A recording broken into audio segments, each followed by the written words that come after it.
So hi అన్న, నా పేరు రఘురామ్. మీరు చూస్తున్నారు విఎస్ఆర్ యూట్యూబ్ ఛానల్. సో ఈరోజు మనం ఈ వీడియోలో అయితే 2 పీడిఎఫ్స్‌ని ఎలా మెర్జ్ చేయాలి అనేది ఐఫోన్ అండ్ మ్యాక్‌బుక్‌లో చూడబోతున్నాం. Without any third party sites or websites అనమాట. సో ఫోన్‌లో అయితే మీకు కావాల్సిన ఫస్ట్ 2 పీడిఎఫ్స్‌ని అయితే సెలెక్ట్ చేసుకోండి. సెలెక్ట్ చేసుకున్న తర్వాత ఇక్కడ 3 డాట్స్ మీద క్లిక్ చేసి క్విక్ యాక్షన్‌లోకి వెళ్ళండి.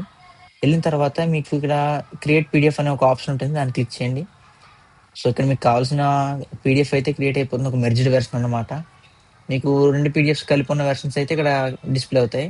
సో అదే మీరు మ్యాక్‌బుక్‌లో ఎలా చేయాలి అంటే, ఫైండ్ రో మీ డెస్టినేషన్ ఫోల్డర్ అయితే ఓపెన్ చేయండి. చేసిన తర్వాత మీరు ఇలా సెలెక్ట్ చేసుకోండి మీకు కావాల్సిన పీడిఎఫ్ ఫైల్స్‌ని. సెలెక్ట్ చేసిన తర్వాత క్విక్ యాక్షన్స్‌లోకి వెళ్ళండి. రైట్ క్లిక్ చేసి అండ్ క్రియేట్ పీడిఎఫ్ అనే ఆప్షన్ సెలెక్ట్ చేయండి. ఇలా చేసిన తర్వాత మీకు ఈడ కనిపించేస్తుందనమాట మెర్జ్డ్ వెర్షన్ అనేది. సో దాంతో మీరు ఇలా చేసుకోవచ్చు. ఒకవేళ మీకు ఈ ఆప్షన్ చూపించకపోతే క్విక్ యాక్షన్స్‌లోకి వెళ్ళి కస్టమైజ్‌లోకి వెళ్ళండి.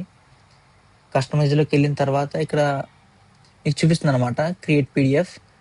దీన్ని మీరు పైకి కాలితే పైకి పెట్టుకోవచ్చు, కింద కాలిస్తే కిందకి పెట్టుకోవచ్చు. నేనైతే పైకి పెట్టుంచా వీడియో చేస్తున్నాను కాబట్టి. సో ఇది మీ చాయిస్ అన్న. మీరు ఇక్కడ ఎలా అయితే మీరైతే ఆప్షన్స్ చేంజ్ చేసుకోవచ్చు. Thanks for watching. Signing off.